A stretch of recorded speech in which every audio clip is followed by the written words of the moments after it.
Um sussurro no tapete vermelho pode ser mais ensurdecedor do que um grito em um salão vazio. Para Anna Volkov, esse sussurro foi uma execução pública. Vestida com um traje de noite desenhado por ela mesma, ela estava ao lado do marido, um homem cujo amor se transformara na sombra fria da ambição. Os flashes das câmeras não eram apenas luzes, eram armas, capturando cada piscar de sua dor, enquanto a família dele, os antigos titãs do dinheiro de São Paulo, desmantelavam sistematicamente sua dignidade diante do mundo. Eles acreditavam tê-la quebrado, uma pedra comum que não puderam polir até que se tornasse um diamante. Planejavam descartá-la. Mas o que eles e o mundo inteiro estavam prestes a aprender era que Anna não era uma pedra. Ela era a pedra angular de um império que jamais imaginaram que existia.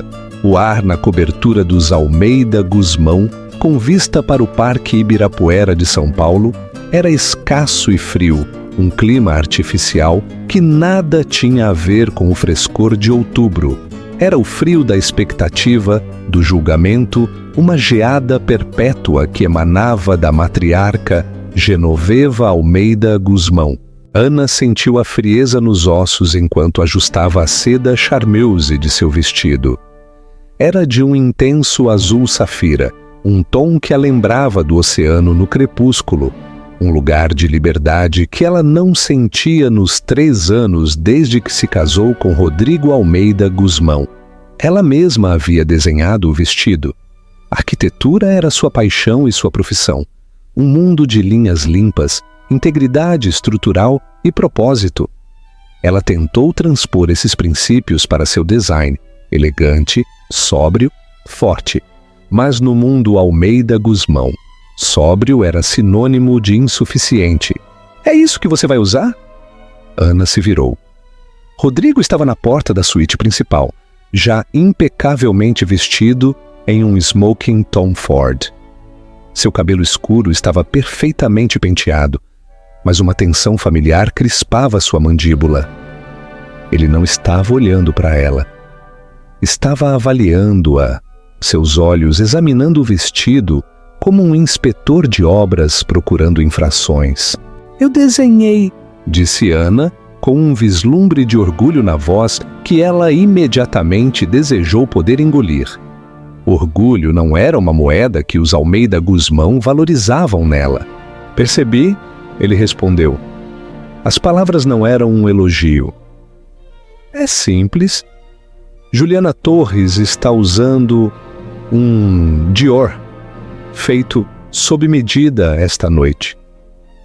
A imprensa pré-gala já está chamando de o look da temporada. O coração de Anna deu um lento e doloroso salto. Juliana Torres, claro, a mulher que Genoveva sempre desejou como nora. Uma mulher com um pedigree tão antigo e histórico quanto o deles, cuja família era dona de metade dos bancos de investimento. Uma mulher que era tudo o que Anna não era. Meu objetivo não era ser o look da temporada, replicou Anna, mantendo a voz firme. É um gala beneficente, Rodrigo. Estamos aqui para apoiar a Fundação de Alfabetização Infantil. Estamos aqui para sermos vistos. Ele a corrigiu abruptamente. Estamos aqui para lembrar as pessoas que o sobrenome Almeida Guzmão ainda significa alguma coisa, especialmente agora. As palavras não ditas flutuavam no ar entre eles. A corporação Almeida Guzmão, um legado no setor imobiliário de luxo, estava sangrando. Os rumores nas colunas financeiras haviam se transformado em murmúrios preocupados. Uma série de investimentos arriscados havia dado errado. E Rodrigo, como herdeiro, estava sob imensa pressão para projetar uma imagem de estabilidade inabalável. Uma imagem que sua simples esposa, aparentemente, estava manchando. Mamãe ainda está esperando lá embaixo, ele disse virando-se. Não demore e, pelo amor de Deus, use as safiras, Gusmão. Pelo menos tente parecer parte disso. Ele saiu sem dizer mais nada. Ana foi até o porta-joias forrado de veludo em sua cômoda. Aninhado sobre uma cama de seda branca estava o infame colar Almeida Gusmão. Era ao mesmo tempo monstruoso e deslumbrante. Uma cascata de safiras azuis oceano e diamantes lapidação brilhante que estavam na família por gerações. Também era pesado, frio e parecia menos um presente e mais um jugo. Ela o havia usado uma vez no casamento e se sentiu uma impostora. Com um suspiro, ela levantou a pesada peça e a prendeu ao redor do pescoço. As pedras estavam frias contra sua pele. Olhando-se no espelho, mal reconheceu a mulher que a encarava. A simples elegância de seu vestido agora estava eclipsada pelo brilho ostensivo do colar. A mulher no espelho parecia aprisionada, um outdoor ambulante para uma dinastia que a desprezava. Ela era Ana Almeida Gusmão, um nome que parecia mais uma marca do que uma identidade. A garota que costumava ser Ana Petrova, a estudante de arquitetura determinada, que pagava a faculdade servindo mesas, parecia um fantasma de outra vida. Lá embaixo, o frio se intensificou. Genoveva Almeida Gusmão estava ao lado dos janelões do chão ao teto. Um espectro em chanel prateado, sua postura tão rígida quanto as vigas de aço do arranha-céu onde moravam. Ela se virou quando Ana desceu a escadaria de mármore, seus olhos, da cor de dinheiro antigo e desbotado, fazendo a mesma varredura desdenhosa que Rodrigo havia feito. Decidiu usar o colar. Disse Genoveva, sua voz um seco sussurro de seda. Uma escolha sábia. Distrai da austeridade do vestido.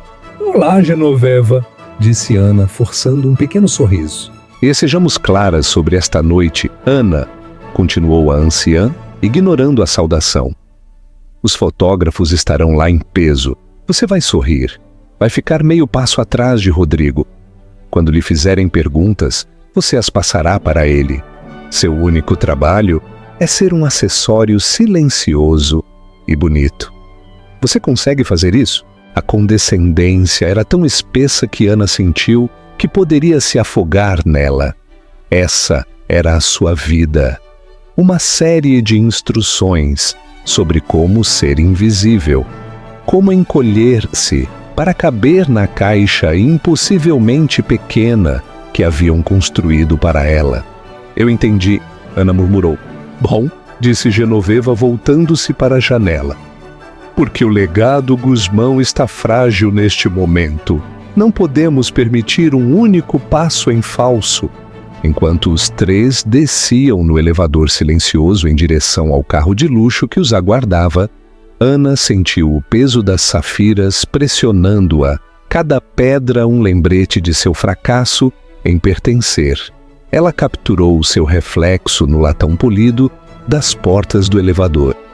A mulher que a encarava parecia aterrorizada e pela primeira vez Ana não a culpou. Ela sabia, com uma certeza que a gelava até a medula, que esta noite seria mais do que outro evento social desconfortável. Seria um calvário. A limusine parou ao pé da grande escadaria do Museu de Arte de São Paulo, MASP. No instante em que a porta se abriu, uma parede de som e luz os atingiu. O rugido da multidão, as explosões entrecortadas de centenas de flashes, as perguntas gritadas da imprensa, foi um assalto sensorial projetado para oprimir. Rodrigo saiu primeiro, com um sorriso confiante, fixado no rosto. Ele estava em seu elemento. Virou-se e ofereceu a mão à mãe, que emergiu com a graça majestosa de uma rainha. Então ele se virou para Ana. Sua mão estava fria e impessoal, seu aperto um gesto superficial. Enquanto Ana pisava no luxuoso tapete vermelho, os flashes pareceram se intensificar. Ela sentiu milhares de olhos sobre si, dissecando-a, julgando-a. O vestido de Safira, que parecia tão adequado em seu apartamento, agora parecia desesperadamente simples em comparação com os looks de alta costura que pareciam obras de arte. As safiras Guzmão em seu pescoço pareciam uma placa de neon dizendo: muito esforço. Rodrigo, Genoveva, por aqui! Gritavam os fotógrafos. Os Almeida Guzmão se moviam com facilidade praticada, posando, girando, sorrindo. Ana tentou seguir as instruções de Genoveva, mantendo-se meio passo atrás de Rodrigo, seu sorriso parecendo uma máscara barata. Uma repórter do Jornal de São Paulo, uma mulher com uma caneta notoriamente afiada chamada Carla Ruiz, avançou seu microfone. Rodrigo, outro gala impressionante. Como a corporação Almeida Guzmão continua a navegar as incertezas atuais do mercado com tanta confiança? A confiança está em nosso DNA, disse Rodrigo suavemente, sua voz ecoando com falsa bravata. Construímos sobre fundamentos de pedra, não de areia. Vimos uma dúzia de ciclos de mercado. Isso não é diferente. E sua charmosa esposa, disse Carla, seus olhos afiados como um falcão, virando-se para Ana. Ana. É um design muito minimalista para o gala do MASP. Uma declaração ousada. Quem você está vestindo? A pergunta era um anzol isca. Ana sabia disso. Dizer eu desenhei soaria arrogante e amador. Mentir não era uma opção. É um design pessoal, disse Ana em voz baixa, sua voz mal audível sobre o barulho. Antes que pudesse dizer mais, Genoveva deslizou para a frente, seu sorriso tão afiado quanto o vidro quebrado. Minha nora tem uma encantadora afinidade pela simplicidade. Ela acredita que a verdadeira elegância não precisa gritar.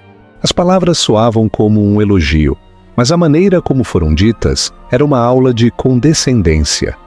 Encantadora afinidade, simplicidade. Nesse contexto, eram insultos. Pintavam Ana como uma ingênua garota do interior que simplesmente não entendia as regras do mundo deles. Os outros repórteres rabiscavam furiosamente em seus bloquinhos.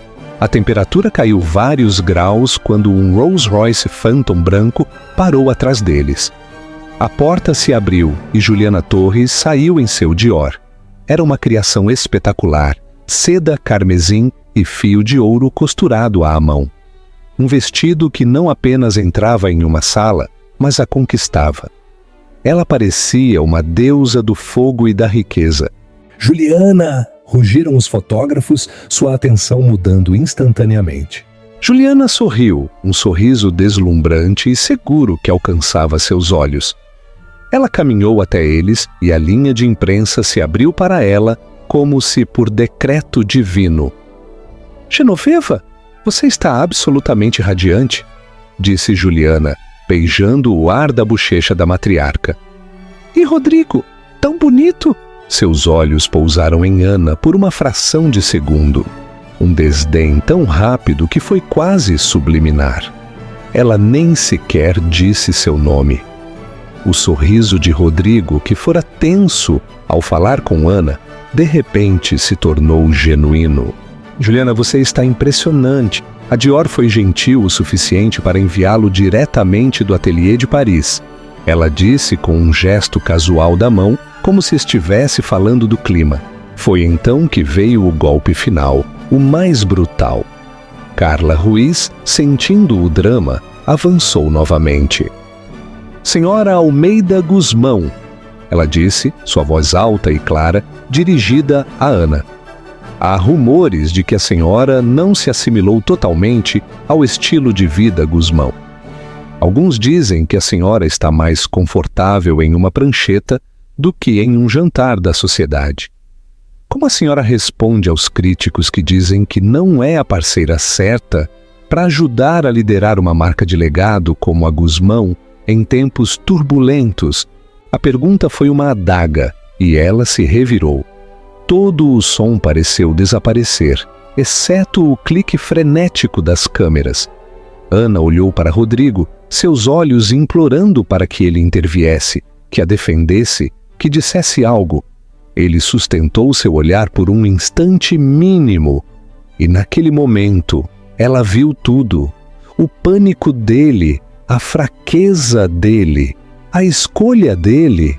Ele se afastou dela, virou-se para Juliana e colocou uma mão levemente nas costas dela.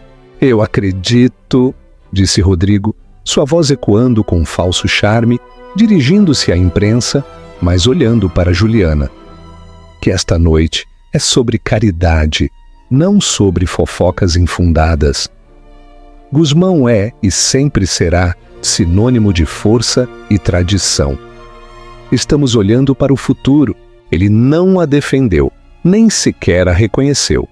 Ele se alinhou física e verbalmente com Juliana, a encarnação da força e tradição de que falava. Ele havia deixado sua esposa sozinha, exposta e humilhada no tapete vermelho. As câmeras se voltaram para Ana como um pelotão de fuzilamento. Os flashes eram cegantes, capturando o brilho das lágrimas não derramadas em seus olhos, a maneira como sua mão tremia enquanto agarrava sua pequena bolsa. Genoveva observou com um olhar de fria vitória. Juliana ofereceu um pequeno sorriso de pena. Naquele momento, Ana Almeida Gusmão deixou de existir. Era apenas a esposa, a forasteira, o erro. O mundo estava olhando enquanto ela era apagada. Os sussurros haviam se transformado em um rugido, e ela estava se afogando no som de sua própria crucificação pública. Com a pouca dignidade que lhe restava, ela se virou, rompendo com o quadro congelado de seu marido e sua parceira preferida, e se afastou das luzes, das câmeras, seu vestido de safira, um solitário corte de cor contra o esmagador tapete vermelho, cor de sangue.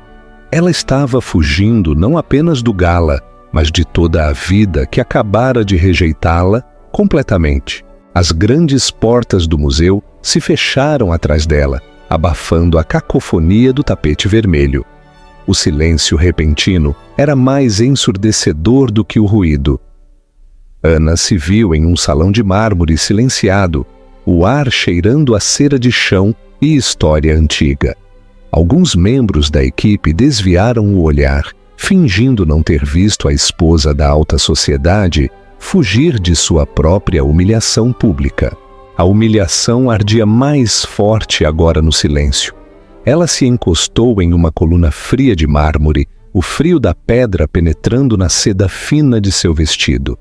As safiras Gusmão pareciam um peso de chumbo sufocando-a. Com dedos trêmulos, ela apalpou o fecho, até que ele se soltou. Ela segurou o colar ridiculamente caro em sua palma. Seu peso e valor pareciam obscenos. Era o preço de sua servidão, e ela não queria ter nada a ver com ele. Seu telefone vibrou em sua carteira. O nome de Rodrigo apareceu na tela. Ela ignorou. Ele vibrou novamente. E de novo. Ele não estava ligando por preocupação. Estava ligando para controle de danos. Ele precisava que seu acessório voltasse para o lugar. Com uma onda de desafio, os dedos de Ana se fecharam ao redor do colar. Ela viu uma urna decorativa perto da entrada, cheia de areia para cigarro. Sem pensar duas vezes, ela caminhou até ela e deixou cair as lendárias safiras Gusmão na areia, enterrando-as com um gesto desdenhoso da mão. Um ato de rebelião tão pequeno, mas que pareceu monumental. Foi a primeira decisão que ela tomou por si mesma em anos. Ela cruzou as portas e saiu novamente para o ar fresco da noite, evitando o tapete vermelho e indo para a rua. As luzes da Avenida Paulista se turvaram através de suas lágrimas. Ela não tinha um destino. Apenas caminhou, o clique de seus saltos no pavimento, um ritmo frenético e solitário. Ela era um fantasma em um traje de safira invisível para a cidade movimentada ao seu redor. Como ela permitiu que isso acontecesse? Ela se apaixonou por Rodrigo, ou pelo menos pelo homem que ela pensava que ele era. Charmoso, ambicioso. Alguém que parecia vê-la por quem ela era, não de onde ela veio. Mas o charme tinha sido uma fachada, e o amor dele era condicional, sujeito à aprovação de sua mãe e seu círculo social. Ela se esforçou tanto para se encaixar, silenciando sua própria personalidade, arquivando suas ambições arquitetônicas para desempenhar o papel da esposa corporativa perfeita. E para quê? Para ser descartada sob o brilho do escrutínio público. Depois de caminhar o que pareceram ser quilômetros, seus pés doendo em seus saltos caros e inadequados, ela se viu em uma praça pequena e tranquila. Ela se sentou em um banco de ferro frio, os sons da cidade agora um zumbido distante. Acabou. O casamento, a farsa, o esforço interminável de tentar ganhar um amor que nunca foi realmente dela. Acabou. O conhecimento não trouxe alívio, apenas um vazio profundo. Enquanto ela estava sentada ali, um sedã preto longo, impossivelmente elegante, um Maybach S-Class, parou na calçada ao lado da praça. Estava tão silencioso que parecia ter se materializado das sombras. A janela traseira deslizou para baixo, revelando um homem em um terno escuro. Não era o motorista. Ele tinha um rosto severo e curtido, cabelos grisalhos nas têmporas e olhos que pareciam ver tudo. "Ana Petrova?" ele perguntou. Sua voz era profunda, com um sutil e inconfundível sotaque europeu. O som de seu sobrenome de solteira foi um choque. Ninguém a chamava assim há anos. Ela recuou instintivamente, agarrando sua bolsa. "Quem é o senhor?" "Meu nome é Mikhail", disse o homem, sua expressão indecifrável. "Sou chefe de segurança de seu pai. Ele me enviou para buscá-la." Ana sentiu o sangue gelar. Meu pai? Meu pai está morto, ele morreu anos atrás. Ela tinha 10 anos quando o perdeu em um trágico acidente industrial. Ou era o que sua mãe sempre lhe dissera.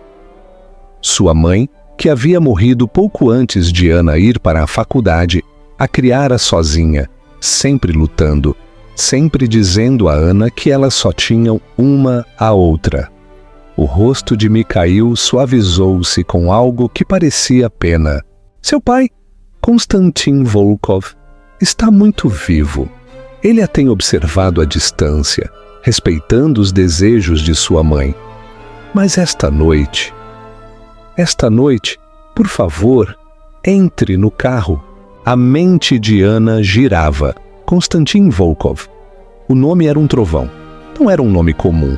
Pertencia a um fantasma, uma lenda no mundo do comércio global. Konstantin Volkov era o fundador e CEO recluso e que fugia da imprensa da Volkov Global Logistics, um império em expansão de muitos bilhões de euros que controlava rotas marítimas, minas de minerais raros e empreendimentos de tecnologia de ponta. Ele era um fantasma, um homem cuja foto não era publicada há 2 décadas. Os rumores diziam que ele era impiedoso, brilhante e totalmente solitário. E ele era o seu pai. Parecia um sonho, uma alucinação causada pelo trauma emocional.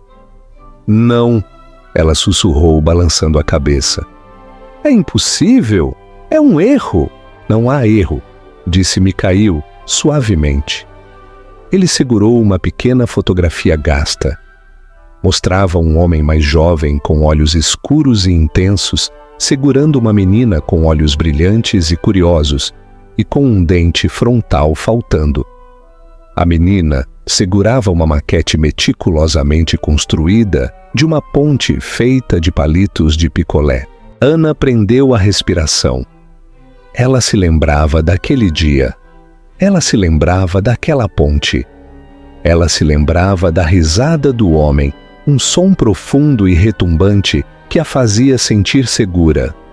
Ela tinha uma cópia desbotada daquela mesma foto em uma caixa debaixo da cama. O mundo se inclinou em seu eixo. Toda a sua vida, toda a sua história era uma mentira. Seu pai não era um operário de fábrica morto. Ele era Konstantin Volkov. Atordoada, ela se levantou. A escolha era entre sentar em um banco frio da praça, uma socialite desgraçada sem para onde ir, ou entrar em um carro que prometia ser o começo de uma piada cruel ou o fim da vida que ela conhecia. Ela olhou para os olhos firmes e pacientes de Mikhail. Pela primeira vez em toda a noite, ela sentiu um vislumbre de algo mais do que desespero. Era um lampejo de esperança aterrorizante e estimulante. Ela caminhou até o carro e entrou. A porta se fechou com um clique suave e sólido, selando-a para fora do mundo dos Almeida Guzmão e mergulhando-a em um futuro desconhecido.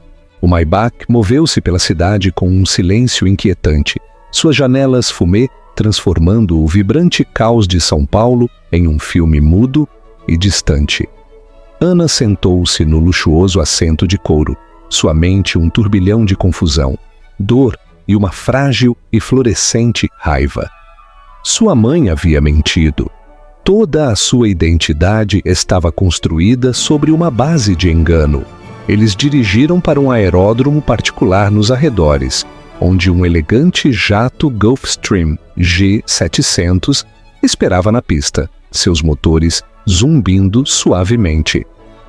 O nome Volkov estava gravado em sua cauda em uma caligrafia discreta e potente.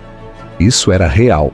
Mikhail a conduziu pelas escadas para um interior que parecia menos um avião e mais um apartamento minimalista e aerotransportado. Tudo era cinza suave, cromo polido e madeira escura. No outro extremo da cabine, em uma grande poltrona de couro, um homem estava sentado olhando pela janela para as luzes brilhantes da cidade. Ele se virou quando ela se aproximou. Era ele, mais velho, claro, seu cabelo escuro agora salpicado de prata, e linhas de estresse e concentração gravadas ao redor de seus olhos e boca. Mas os olhos eram os mesmos, escuros, ferozmente inteligentes e, naquele momento, cheios de uma tristeza profunda e dolorosa. Ele estava vestido com um suéter e calças escuras, simples e perfeitamente adaptadas. Havia uma aura de imenso poder contido ao seu redor, uma quietude que era mais imponente do que qualquer gesto barulhento. Ana, ele disse. Sua voz era o mesmo profundo retumbar de suas memórias. Ele usou o diminutivo russo de seu nome, um som que ela não ouvia há 2 décadas. Disseram-me que o senhor tinha morrido, ela disse, sua própria voz um sussurro sufocado. Konstantin Volkov se levantou. Ele era um homem alto e parecia preencher a cabine. Sua mãe, Katerina, queria uma vida diferente para você, uma vida normal. Longe de mim, longe disto. Ele gesticulou vagamente para os opulentos arredores. Quando fundei minha empresa, os riscos eram altos. Meus rivais não eram homens gentis. Ela temia por você. Ela a levou e desapareceu. Ela me fez prometer que eu não interferiria, a menos que fosse uma questão de vida ou morte. E esta noite foi uma questão de vida ou morte? Perguntou Ana com um toque amargo na voz. Ver seu espírito morrer é uma questão de vida ou morte. Ele respondeu, seu olhar inabalável. Eu honrei minha promessa por 25 anos. Eu a vi crescer de longe. Eu a vi obter seu diploma de arquitetura da Universidade de São Paulo, USP, a melhor da sua turma. Eu a vi ganhar a bolsa jovem por seu design de moradia sustentável. Eu a vi construir uma vida, uma carreira. Você era brilhante, você era forte. Sua voz endureceu. E então eu a vi se casar com aquele garoto, aquele herdeiro fraco e sem caráter que permitiu que a mãe dele estilhaçasse sua alma até que quase nada restasse. Eu a vi apagar sua própria luz para que eles se sentissem confortáveis. Esta noite eu vi como eles tentaram extingui-la por completo. Minha promessa à sua mãe não incluía permitir que a filha dela fosse destruída. As lágrimas escorriam pelo rosto de Ana agora, quentes e silenciosas. Ele sabia, ele a tinha visto, tudo. Os triunfos que ela pensava serem apenas dela, a lenta e dolorosa erosão de seu espírito, que ela pensava que ninguém mais notava. Por que o Senhor não me contou? Ela soluçou. Por que me deixar acreditar que o Senhor tinha morrido? Foi o desejo de morte de sua mãe, ele disse, sua própria voz embargada pela emoção. Ela fez a irmã dela prometer que guardaria o segredo. Ela era orgulhosa e estava aterrorizada deste mundo. Ela acreditava que meu nome seria uma maldição, um peso que esmagaria seus sonhos. Ela queria que você construísse sua própria vida, e você o fez. Você se tornou uma arquiteta, Ana. Você constrói coisas que duram. Está no seu sangue. Está no meu. Ele se aproximou e gentilmente limpou uma lágrima de sua bochecha com o polegar. Seu toque era hesitante, desconhecido, mas paternal. Essa vida, a dos Almeida Guzmão, acabou, ele disse, seu tom passando de emocional para resoluto. A voz de um CEO que move mercados. Eles pensam que você é uma Zé Ninguém. Eles estão prestes a descobrir seu verdadeiro valor e a bancarrota deles. Não vamos voar para lugar nenhum esta noite. Voltamos para a cidade. Eu tenho uma coletiva de imprensa agendada para as 10 horas da manhã na Torre Volkov.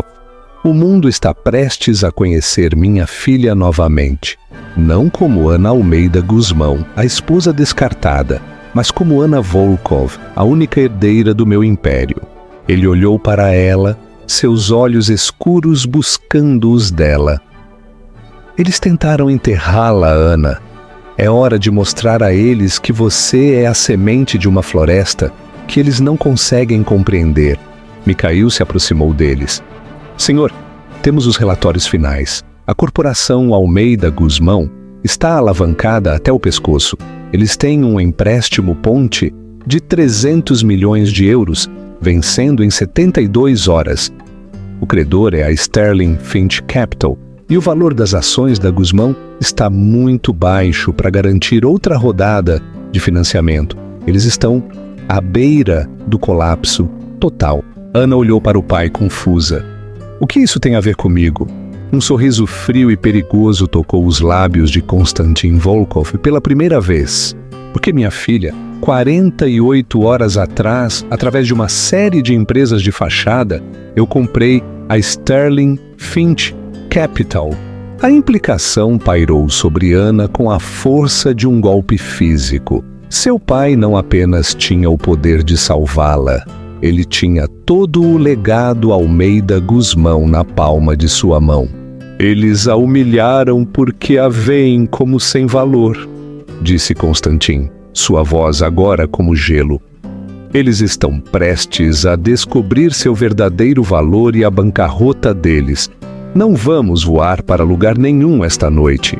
Voltamos para a cidade. Tenho uma coletiva de imprensa agendada para as 10 horas da manhã, na Torre Volkov.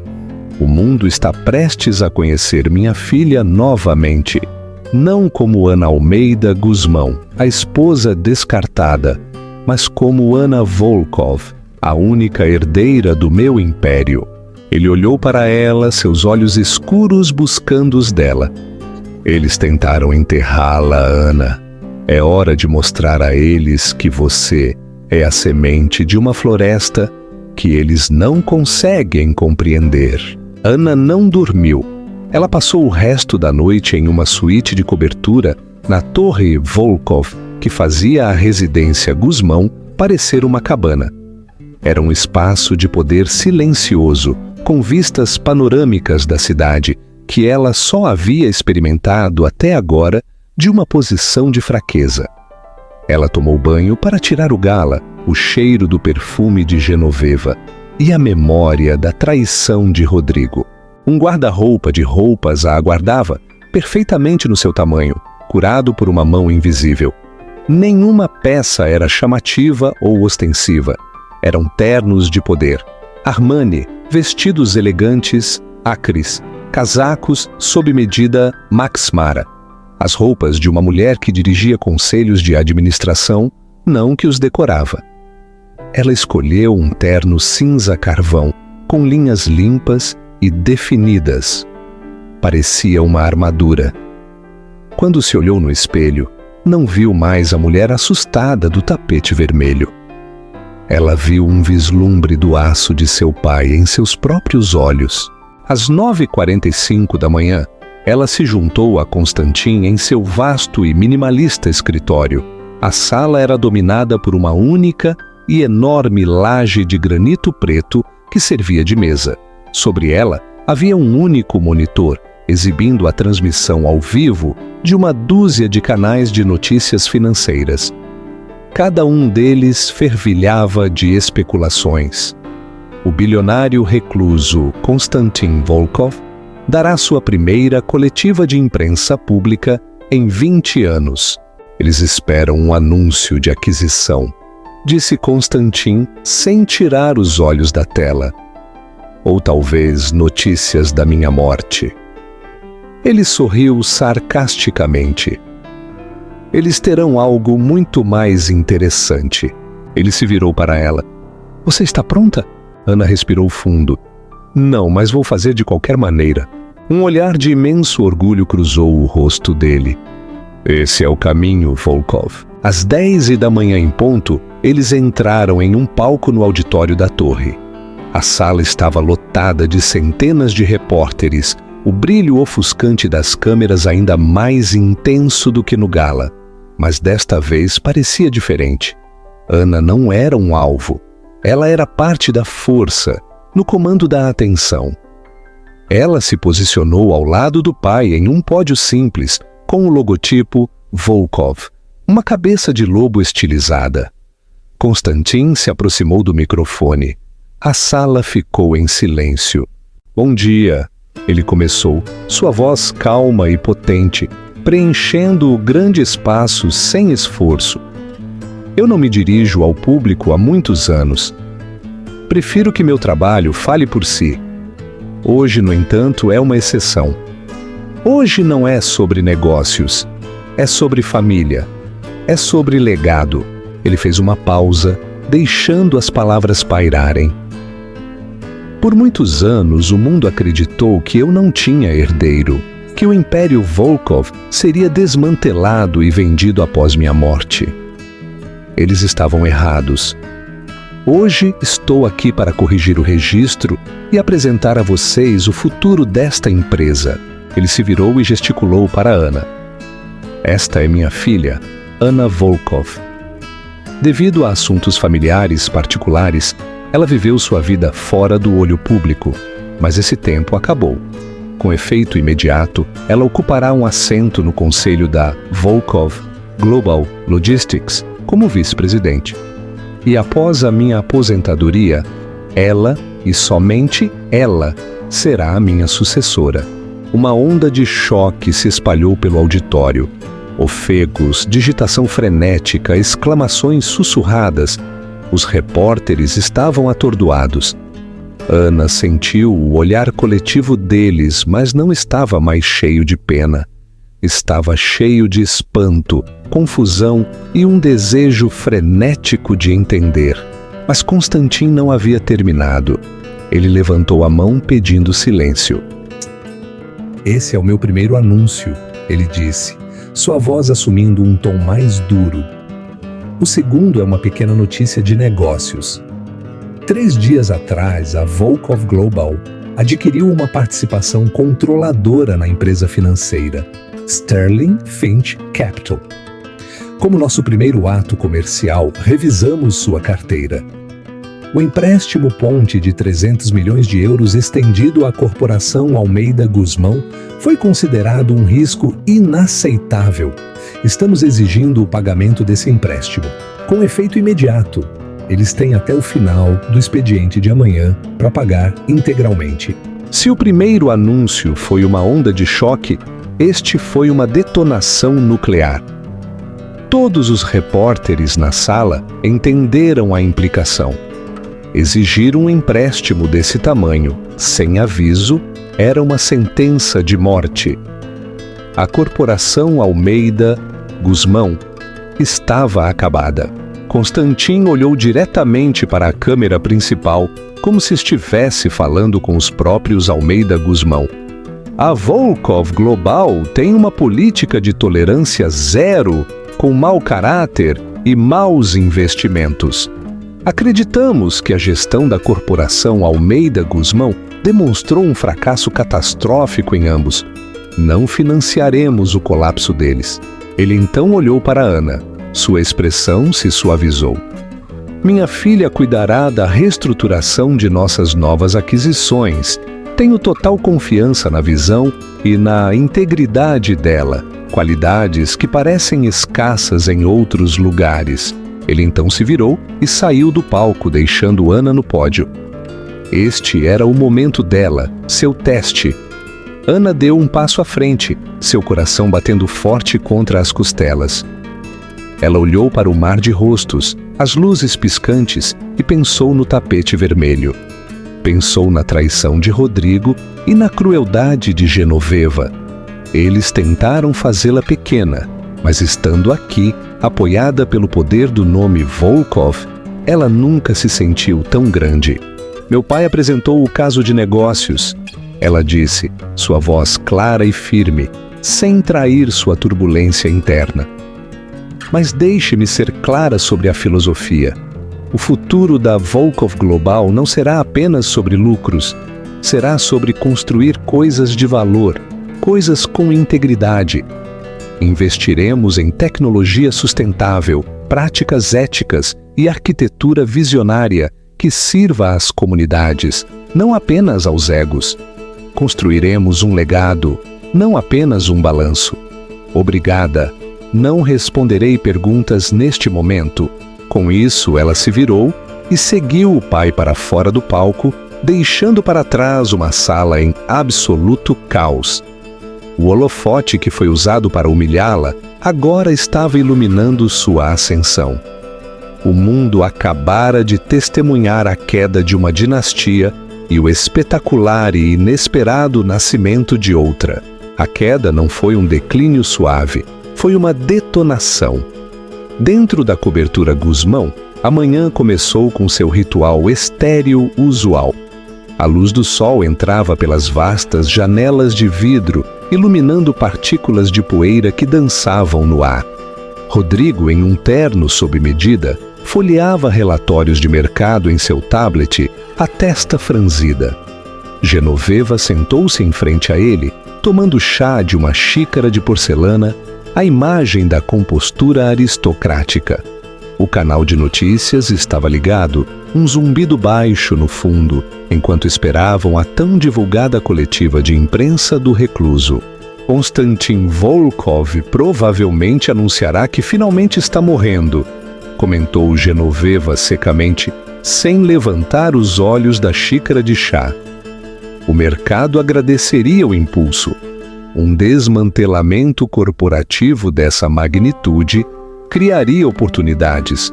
Rodrigo grunhiu em concordância, sua mente no prazo iminente de seu empréstimo ponte. A coletiva de imprensa era, na melhor das hipóteses, uma distração momentânea. Então Konstantin Volkov apareceu na tela. Ele não se parecia em nada com o recluso envelhecido que eles haviam imaginado. Era um homem que irradiava vitalidade e autoridade absoluta. Quando ele começou a falar sobre família e legado, Genoveva ergueu uma sobrancelha perfeitamente esculpida. Quando ele disse a palavra filha, Rodrigo finalmente levantou os olhos de seu tablet, um vislumbre de curiosidade suave em seus olhos, E então a câmera se voltou para a mulher ao lado dele. Por um segundo congelado, o cérebro de Rodrigo não conseguiu processar a imagem. Era Ana, mas não era. A mulher na tela usava um terno cinza carvão que parecia uma armadura. Sua postura era rígida e seus olhos, encarando a imprensa mundial, sustentavam uma firmeza que ele nunca vira antes.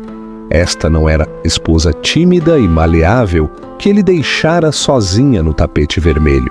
Não, ofegou Rodrigo, a palavra um sopro de ar. A xícara de chá de Genoveva tilintou contra o pires. Seu rosto, uma máscara cuidadosamente mantida de controle gelado, pareceu se quebrar. O quê? Que piada é esta? Ela sussurrou. Mas não era uma piada. O nome na placa do pódio era, claro, Anna Volkov. À medida que as palavras de Constantin os inundavam, única herdeira, minha sucessora, vice-presidente, a realidade começou a se infiltrar na sala. Fria e tóxica, o ar ficou rarefeito, difícil de respirar. Isso não foi apenas um choque. Foi uma violação fundamental das leis do universo deles. Ana, o problema provincial deles. A Ana simples e inadequada era a princesa secreta de um reino infinitamente mais poderoso do que o deles. Então veio o segundo anúncio: o golpe mortal. A menção casual de Constantin de adquirir a Sterling Finch Capital, sua avaliação clínica da corporação Almeida Guzmão, como um risco inaceitável, e a declaração final e brutal. Ele estava exigindo o empréstimo. A taça de champanhe na mão de Genoveva, esquecida até aquele momento, escorregou de seus dedos trêmulos. Não apenas caiu. Ela se estilhaçou no chão de mármore. O som tão agudo e violento quanto um tiro na sala silenciosa e horrorizada. "Ele nos arruinou!" disse Rodrigo, sua voz vazia. Ele olhou para a tela onde Ana estava falando agora, sua voz calma e clara, uma voz que ele interrompera tantas vezes. Ela estava falando sobre visão e integridade, e cada palavra parecia um julgamento. O telefone começou então, primeiro o de Rodrigo, depois o de Genoveva, depois o fixo da mesa do console. Eles não tocaram, eles gritaram. Uma cacofonia de chamadas de membros do conselho, investidores, banqueiros e os uivos da imprensa. O som era um toque fúnebre, um coro eletrônico anunciando o fim da dinastia deles. Na televisão, o indicador da bolsa para o grupo Almeida Guzmão era uma linha piscante vermelho sangue caindo em um abismo. "Ligue!" guinchou Genoveva, sua voz despida de toda a sua graça cultivada. Agora uma coisa crua e áspera. Ela agarrou o braço de Rodrigo, suas unhas cravando-se na lã fina de seu terno. "Ligue para sua esposa, fique de joelhos, peça perdão, implore, rasteje. Você me entende, Rodrigo? Você vai consertar isso." Rodrigo, mexendo em seu telefone como um adolescente desajeitado, com as mãos tremendo demais para usar a tela, finalmente conseguiu encontrar o contato de Ana. Ele pressionou o botão de chamada. Tocou uma vez, duas, e então clicou. A voz dela, nítida e profissional, preencheu o silêncio. "Você contatou Anna Volkov. Por favor, deixe uma mensagem." Anna Volkov.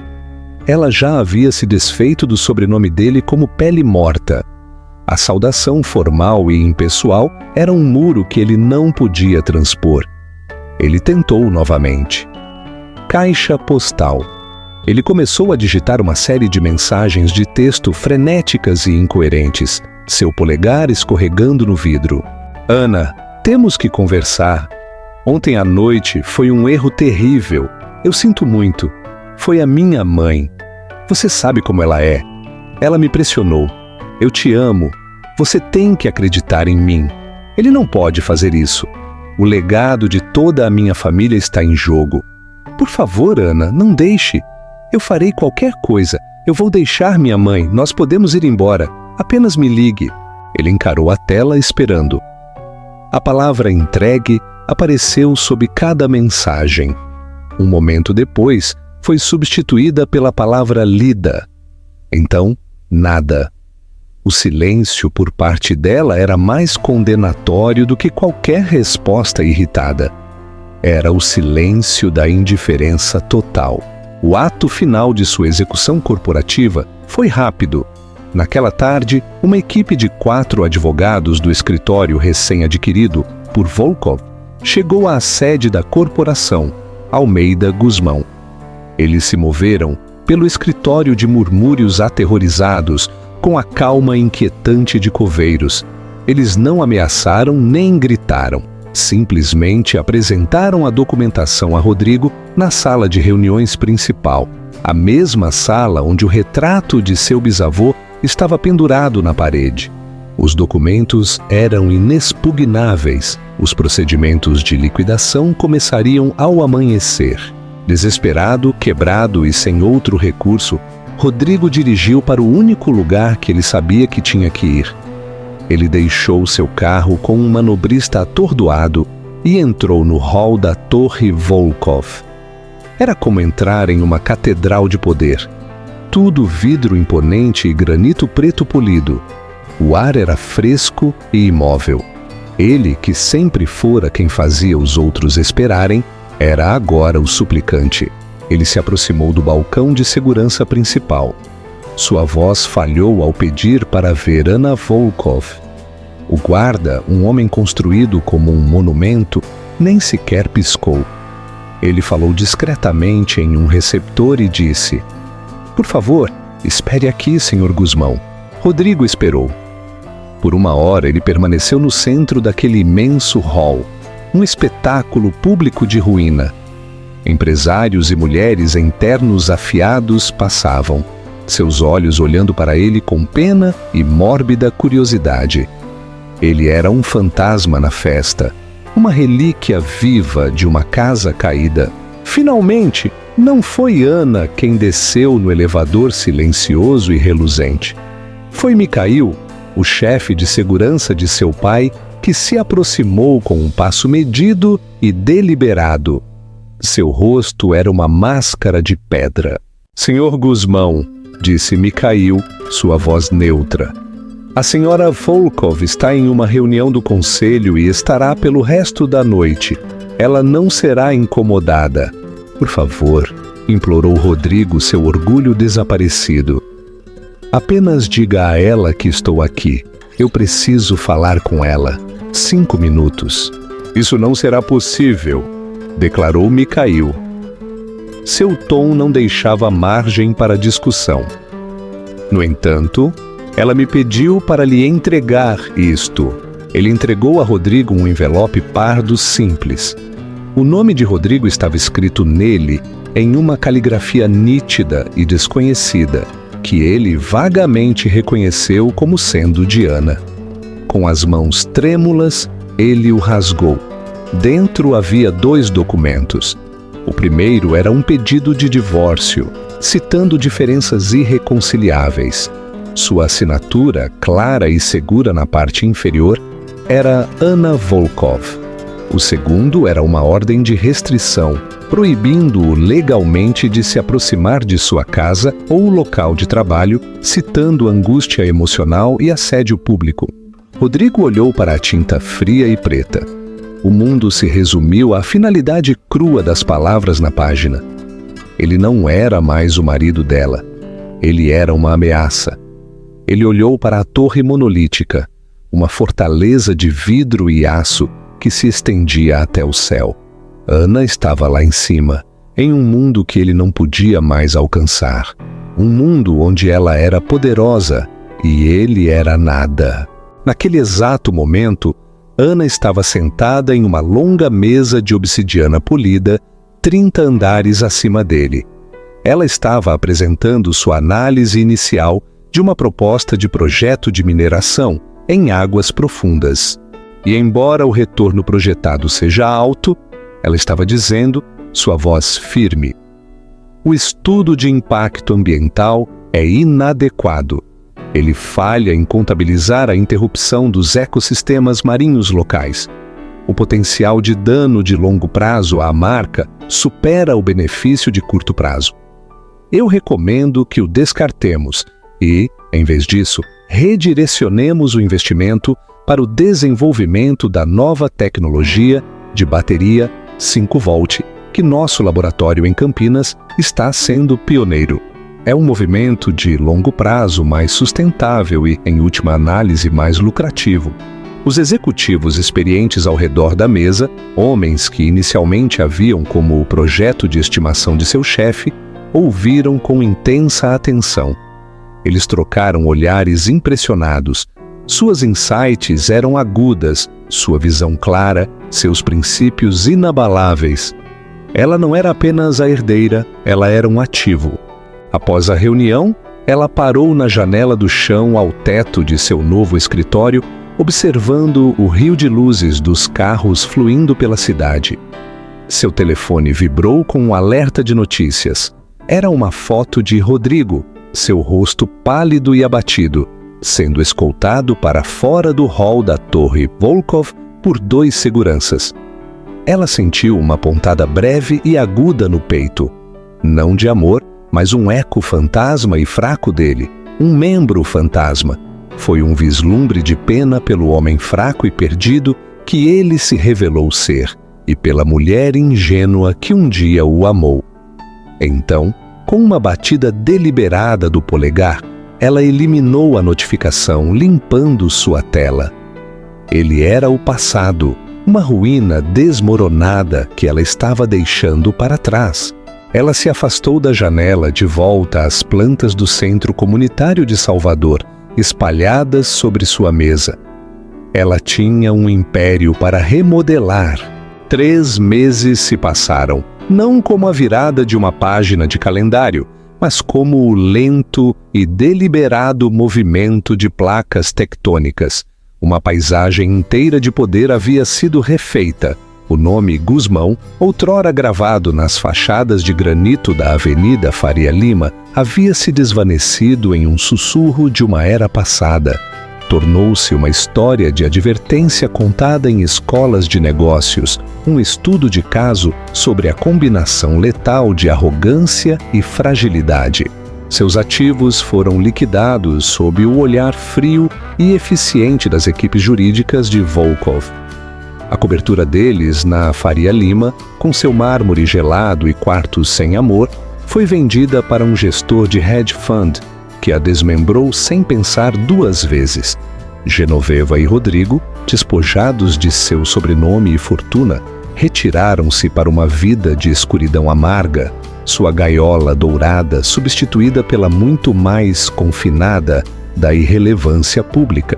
O nome nos lábios de todos agora era Volkov, especificamente Anna Volkov. Sua ascensão foi meteórica, mas solidamente fundamentada. Ela não era a vice-presidente cerimonial que muitos haviam inicialmente presumido. Desde o primeiro dia, ela se lançou ao trabalho com uma dedicação feroz e silenciosa que calou os céticos do conselho. O mundo da logística global, minerais raros e finanças de alto risco estava muito longe de um escritório de arquitetura boutique. Mas Ana descobriu que os princípios eram os mesmos.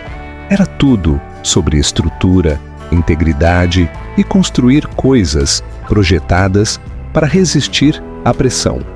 Sua mente, treinada para ver falhas em uma planta, era excepcionalmente adequada para identificar fraquezas em uma carteira de negócios.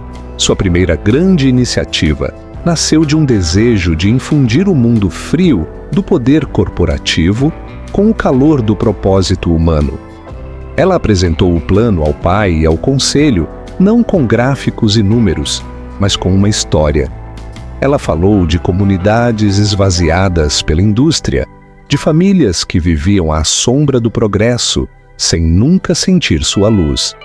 Ela apresentou uma visão para a Fundação Volkov para um futuro sustentável, uma entidade revolucionária que usaria os imensos recursos da corporação não para esmolas de caridade, mas para construir ecossistemas autossustentáveis, moradias inovadoras e ecológicas, centros comunitários movidos à energia renovável e espaços públicos projetados pelas pessoas que os usariam. Constantin ouviu sua expressão indecifrável, enquanto ela falava com uma paixão que ele não via desde que sua mãe, Caterina, discutia arte e poesia com ele décadas atrás. Quando ela terminou, a sala de reuniões ficou em silêncio. Ana prendeu a respiração, pronta para a oposição.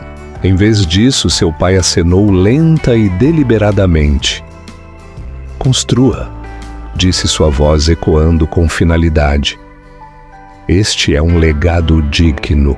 A primeira pedra angular desse legado foi colocada em Salvador, em um bairro há muito negligenciado, onde Ana havia projetado um centro comunitário que estava agora perto da conclusão. Era sua obra-prima, um edifício que parecia respirar, construído com madeira de demolição e aço reciclado, com um telhado verde inclinado que coletava a água da chuva e painéis solares que brilhavam como uma promessa sob o sol. Seu relacionamento com o pai, antes um abismo de silêncio de 25 anos, começou a parecer um lar.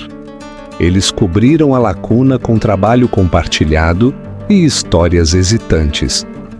Uma noite, sobre as plantas do projeto do Porto de Santos, espalhadas sobre a vasta mesa de granito em seu escritório, ele falou de sua mãe.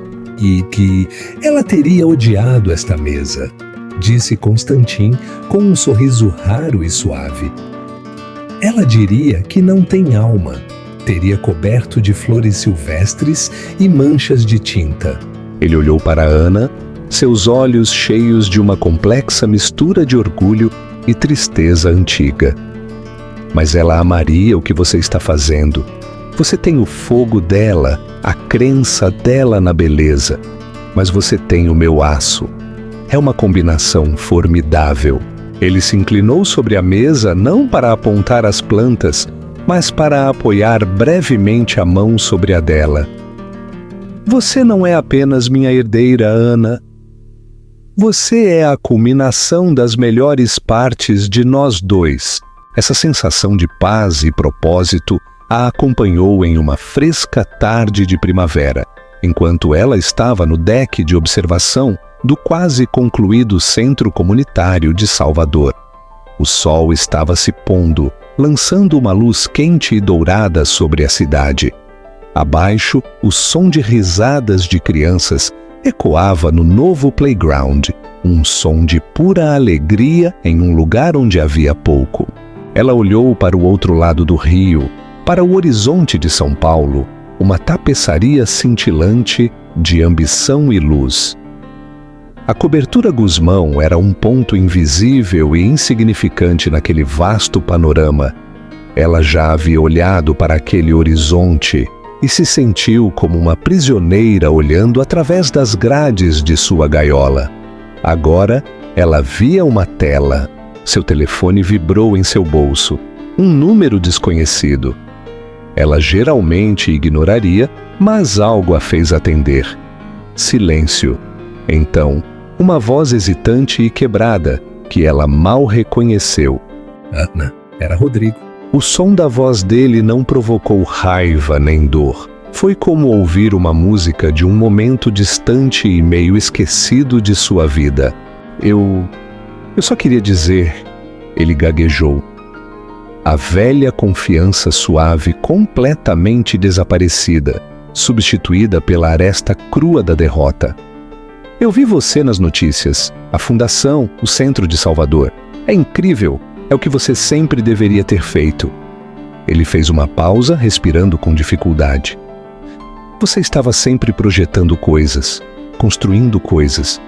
Você tentou me mostrar as plantas daquele projeto de moradia, pelo qual você ganhou o prêmio. E eu? Então acho que estava olhando para o meu telefone. Eu fui um tolo, Ana. Eu era muito pequeno para ver o quão grande você era. Ana se apoiou no parapeito, o metal frio, uma presença firme. Ela ouviu, não as palavras dele, mas o vasto espaço vazio por trás delas, um espaço cheio de seu arrependimento, sua fraqueza, sua perda. A mulher que ela costumava ser teria chorado de reivindicação ao ouvir essa confissão. Teria ansiado por esse pedido de desculpas como água no deserto. Mas a mulher que ela era agora simplesmente sentiu uma sensação de desapego tranquila e profunda. Eu sinto muito. Ele sussurrou, as palavras finalmente saindo. Por tudo. Pelo Gala. Pela minha mãe. Por não ser o homem que você merecia. Obrigada, Rodrigo, ela disse. E ficou surpresa ao descobrir que falava sério. O pedido de desculpas dele não era para ela, era para ele, um passo necessário em sua própria vida diminuída. O perdão dele, se é que era igualmente importante para ela. Foi o fechamento de uma porta, silenciosamente e sem batidas. Eu te desejo o melhor. Ela encerrou a chamada antes que ele pudesse dizer mais, antes que a conversa pudesse descer para súplicas ou mais autopiedade. Ela deslizou o telefone de volta para o bolso, cortando o último fio desgastado de sua antiga vida. Ela não sentiu triunfo, não sentiu raiva, ela sentiu encerramento. Ele era um capítulo em um livro que ela há muito terminara de ler. Um passo tranquilo se aproximou por trás. Era Mikhail segurando um casaco de cachemir escuro contra o frio crescente da noite. Seu rosto severo tinha um olhar familiar de vigilância paternal. Seu pai a está esperando, senhorita Volkov, disse sua voz em um murmúrio respeitoso. O helicóptero está pronto para levá-la para a assinatura do projeto do Porto de Santos. Ana sorriu, um sorriso genuíno e tranquilo, enquanto deslizava os braços no casaco. Obrigada, Mikhail. Ela lançou um último olhar para o horizonte. Uma vista deslumbrante do coração de uma comunidade que ela estava ajudando a reconstruir. As luzes de São Paulo não a zombavam mais com uma vida que ela não podia ter. Eram simplesmente luzes. A vida dela, o trabalho dela, o futuro dela, estava aqui, no chão, construindo coisas que importavam. O holofote não apenas havia mudado, ela o havia agarrado, derretido e forjado novamente em um farol, iluminando um mundo melhor projetado por ela mesma.